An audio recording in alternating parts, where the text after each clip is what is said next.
74% of all corporations, organization transformations fail.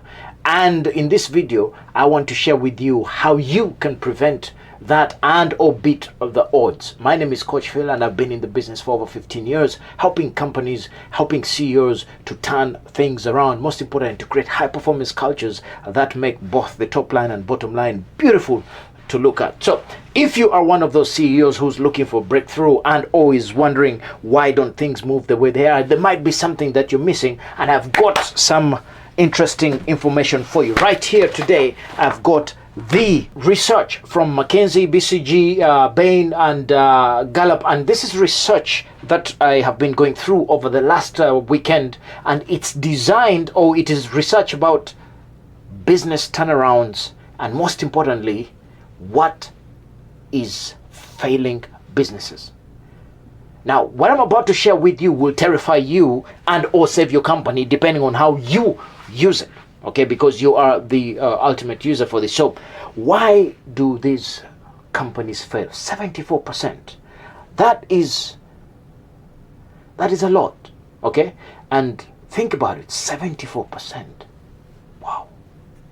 Here's the brutal truth. The 74% of all company transformations or corporate transformations fail simply because of the CEOs, the leaders, and all the people who attempt to get these things done are actually not as invested and or qualified to execute a real transformation. Okay, you think about it, 74% is not a small number, okay? They don't struggle because it took longer. They don't struggle because of unexpected issues. They don't, it is not that they didn't go through because of anything else. They completely just failed 110%. And according to the research, that means that if you are planning a transformation right now, whether it is a digital, whether it is a culture, whether it is an operational, whatever it is, whatever you are doing right now, you have a 3 in 4 chance of wasting millions and millions of dollars, destroying your credibility with your board and the community with which you serve, because it will sink you if you don't do it right. Okay, now I know 15 years of maybe 3-4 companies where we didn't get what we needed. I can tell you about 2 CEOs over the last 10 years, and both of these guys run Storytime, by the way, run $100 million companies, okay, in the oil and gas and logistics companies. And both of these guys took the jobs when there was a high need for a culture change. There was a real need of culture transformation in these companies. New owners had come in, people had bought in, they'd invested money. So what do these guys do? They go and hire the big consulting firms to do it because that is what they've always known. Now I'll tell you about, let us call CEO 1, let us call him David, okay? David followed the traditional transformation methodology. Go and get one of the big boys, McKinsey, BCG, or whatever, okay? And get sent all these decks and all this information and all these PowerPoints, and get a young whatever consultant to come and sit in your place. He has never turned a company around, but he's great at mathematics, he's great at graphs and all that stuff, and it is his first gig or assignment, which is what happened to David. And this guy comes, gives them so much information, and bingo, nothing happens.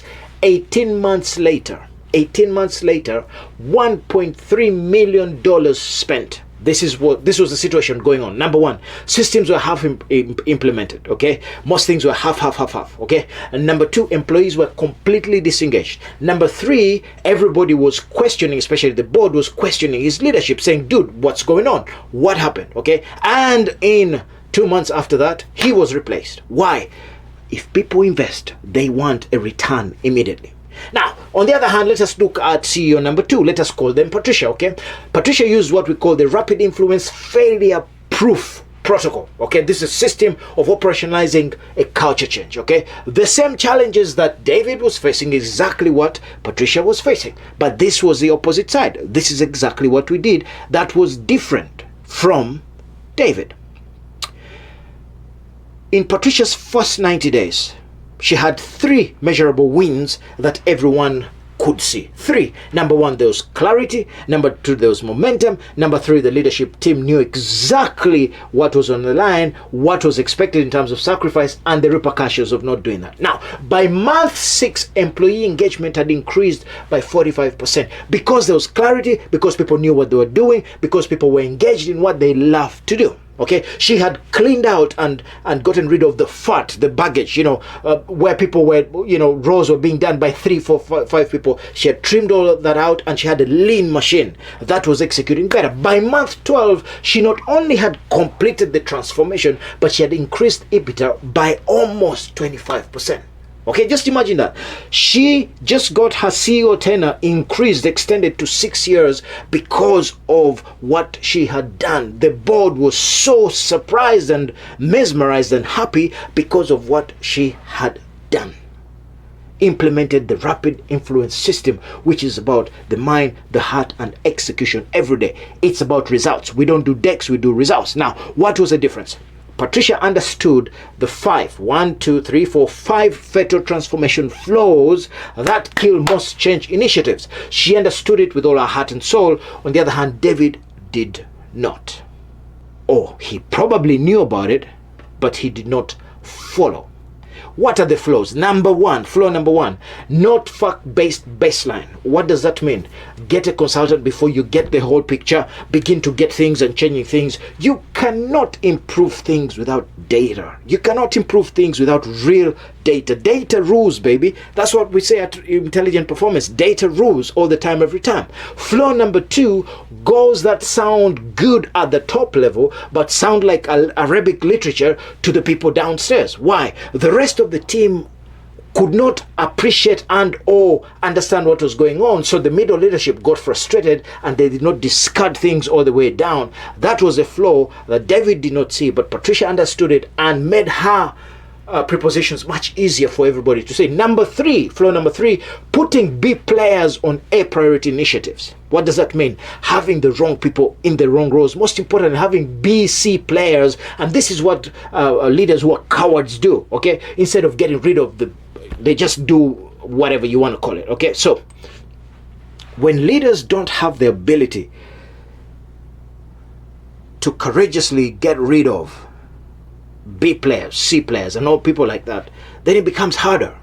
It becomes harder to be able to produce amazing results because you have people in roles who are not designed to be in the roles. Most important, if they're C players, they are a drag, D-R-A-G, on the momentum that the company is trying to create. So that particular flow number 3 of having the wrong people in the wrong roles and having people who didn't have the mindset of excellence and the mindset of going the extra mile and the mindset of producing something extraordinary, David could not see it, wanted to keep a happy ship and wanted to do, let us keep everybody happy. Patricia, on the other hand, was more of, I want only A players. Because when you have A players doing the job, everything else changes. You can never pay enough for an A player. You can never pay enough for great talent. So when you have it, when you're able to attract it, you might as well do whatever it takes. That was flow number 3. Flow number 4 is communication that is confusing instead of clarifying, okay? There's too many things coming from the top because nobody is clear. Therefore, your team doesn't understand what is their responsibility, what is other people's responsibilities, and therefore it just becomes some kind of whatever. And if that happens, the leader is responsible for clarity of that communication where everybody is singing the same thing. When that happens, magic happens. Flow number 5, no continuous improvement, Kaizen or Kandi. Every day there must be some kind of improvement. Every day we are better than we were yesterday. When we implemented that, everything went to the next level. Now, this is a reality. David's transformation had all the 5 flows. Everything that could go wrong was going wrong. Patricia's, on the other hand, had none of it because she had mastered the rapid influence system. Now, here's what I'm going to show you right now. The 90-day value release framework that is embedded within the rapid influence system turns transformation from a gamble to a certainty, from a gamble to a guarantee. Okay, why? In the first 30 days, The way the framework works is there is total clarity, there is total on the same page, there's a quick win phase. Okay, quick win means that in the first 30 days you got to get some quick wins to create momentum and have everybody excited about something. So you must identify the initiatives that can show measurable progress in 30 days, and those for us were the clarity, having leaders contribute to what they see as is going to take us to the next level, and having the middle and bottom team support that momentum. The moment we had that, boom, credibility was good to go, and the entire team was like, yes, let's go. Okay, there was some kind of Ubuntu session. Day 31 to 60 was a systems build phase. Okay, this is where we started to put in the sales system, the operation system, the recruitment system, whatever it is. And this is where most transformations die, because they're still winging it. They're still working on hope. No, there was a system for everything, and it was airtight, making sure that everything flowed the way it was supposed to be. That helped the execution of the mission quicker, faster. Finally, day number 61 to day, 61 to 90. Okay, day 61 to 90 is where everything else begins to have another part fixed to it in terms of a foundation. This is about proofing what is going on. How do we demonstrate that? By instilling, by making coaching and mentoring and role modeling and daily hurdles part of the daily culture. It's not about, oh, we should know. Every leader has got somebody they're teaching, they're mentoring, so that there is pressure from the bottom in terms of excellence coming up, and most important, the people at the top know that there is pressure of people who want to do things great, and all of a sudden it begins to just churn on beautifully and nicely. The young people are enthused, the older people are doing what they have to do. So every 30 days, you are proving success. And that is what the Rapid Influence System is about. After 1 year, you are not just transformed, you are dominating. Why? Every day is getting better and better. Every day, people are engaged. People are feeling part of the team. People are contributing. Innovation is at the next level. We have a hackathon in there that completely blows innovation to the next level. So, this is a deal. Most CEOs look at transformation in a different way. And I want to say transformation is not about changing everything. No, it's about changing the right things at the right time, in the right sequence, with the right measurement. You got it? Time, space, measurement. And this is my challenge for you, ladies and gentlemen. So let me ask you this. Are you currently going through planning or doing some kind of, or you're in the middle of some kind of transformation? Are you that kind of person where you think, okay, yeah. Question, are you measuring daily progress? Daily. Do you have a progress report on your phone daily? Or are you hoping for monthly reports that will give you information and hope they will save you? Tell me. Is it daily or monthly?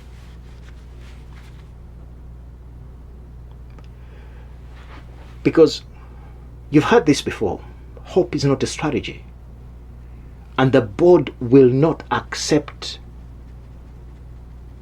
oh, we are making progress for much longer, because there's money and time on the board. People have invested in you. Therefore, they want returns. So what if you could, let us just say, what if you could join the 26% of the people who actually succeed instead of the 74% who fail? What if your transformation became the case study for other CEOs to say, hey, how did they do it there? How can we replicate it in our industry? Supposing that was you. Think about it. I'll tell you a quick story. Okay, I'll tell you about Dennis. Dennis was a logistics support operations manager for a region, okay, and the board was breathing down his neck, okay, about a culture transformation, because a new company had come on board from Europe and they wanted a quick transformation because they wanted return on money. Okay, now using the exact same framework that I'm sharing with you, he delivered in the shortest possible time measurable differences in both culture, in both engagement, and before you knew it, in 14 months, they had market leadership in a niche, a very specific niche of their market, of their industry. Why? They installed the Rapid Influence System. So if you're ready to beat the transformation odds and guarantee success instead of hoping for it, hey, there's an opportunity. money back guarantee. Give it a shot. Text me, okay? I've got my number down there, +860-656-4474. Text me today, all right? And just text the word transformation in there, okay? Or just click the link below and you will be able to get our brutal culture audit, which tells you exactly how your people are feeling. But this is only for those of you who are willing to do the transformation differently, okay? Not the 74% who fail, but the 27 who are 23 or whatever who are willing to do whatever it takes. Because if that is you, then let us talk, okay? And again, my name is Coach Phil. Stop gambling in transformation. Start engineering dominance, because you know you deserve it. Until next time, peace.